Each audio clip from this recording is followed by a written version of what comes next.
Something that's been on my mind recently, especially with this news about GTA potentially costing $100, and then this Randy Pitchford guy, the CEO of Gearbox, or the guys who make Borderlands, says real fans will find a way to afford $80 if that's what they price their game at. So all this news has made me really think about piracy, and not necessarily is it legal, right? We know it's not legal, but is it morally or ethically wrong? Because the way I'm looking at it is piracy is stealing, right?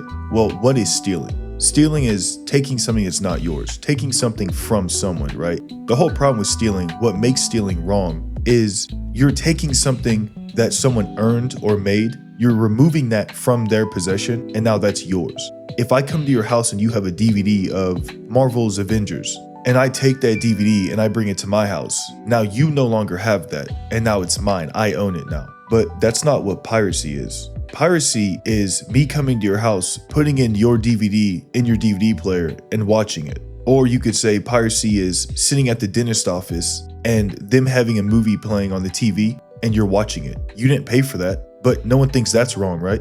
And here's my thing. Why can't I go on Google right now, type in Mona Lisa, and look at pictures of the Mona Lisa for free? I can even screenshot them and use them as my background if I want. That's completely legal. It's not piracy, but I didn't pay for that. So what's the difference? At the end of the day, you're still viewing art that you didn't pay for your own entertainment. You could make the argument, if you want some of this fine art, then you should save up money and go spend hundreds of thousands or millions of dollars on it. But the second you start talking like that, everyone seems to come together and agree, no, that would be freaking insane to expect someone to go buy Starry Night or the Mona Lisa or just another piece of famous art like that. It wouldn't make any sense. And then if you really want to say that it's unethical or immoral for us to pirate, I would almost say it's more unethical or immoral for these multi-billion-dollar companies to charge us $70, $80, $90, $100 for these games that aren't even finished at launch, or have cash shops inside them that they don't divulge that until you buy the game. I mean, at this point, it's like a slot machine. I go spend $60 and I get Elden Ring,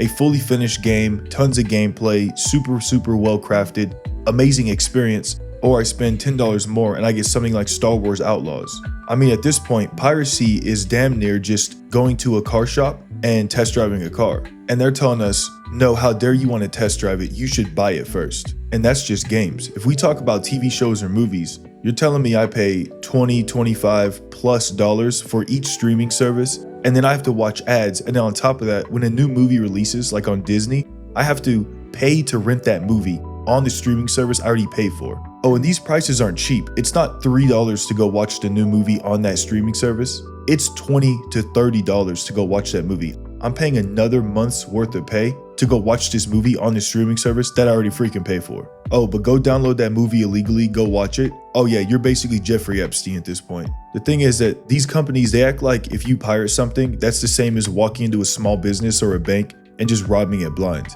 When in reality, it's closer to walking past the billboard and taking a picture of it, because you took that artwork for free. You didn't pay the advertiser. See, these companies are backed by entire legal teams, PR machines, and marketing departments trained to squeeze every cent they can get out of us, the customers. Oh yeah, I forgot. I haven't even talked about region locks yet either. How in the world are some areas of the world not able to play certain games, but then we expect them not to pirate the game? Like, hey, sorry that you live in, let's say, Brazil. You're just never gonna play this game and just live with it, because you definitely don't want to be a pirate. Fuck that, we sell in the 7 seas today. Oh, and then you have companies like Nintendo who will stop making a console, stop making games, not release the game anywhere for download, and then you're not supposed to go download it. If you want to go play Pokemon Red or Blue, dude, you're just screwed. Fuck it. You're not allowed to pirate. You'll just never play that again. And that's kind of the stuff I'm talking about, is how am I morally a bad person because I downloaded, let's say, Pokemon Yellow on my phone. Oh, and by the way, before anyone gets the wrong idea,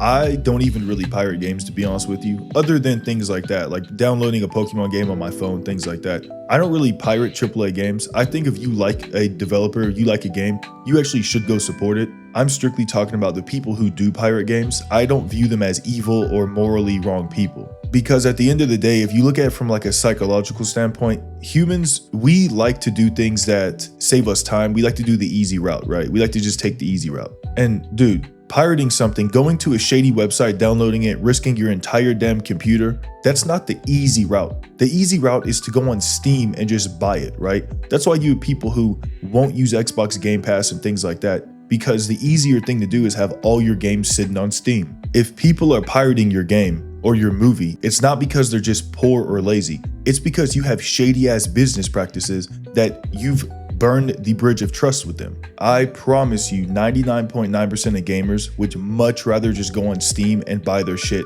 outright legal. Then they don't have to worry about the games not being updated properly or being perma-banned.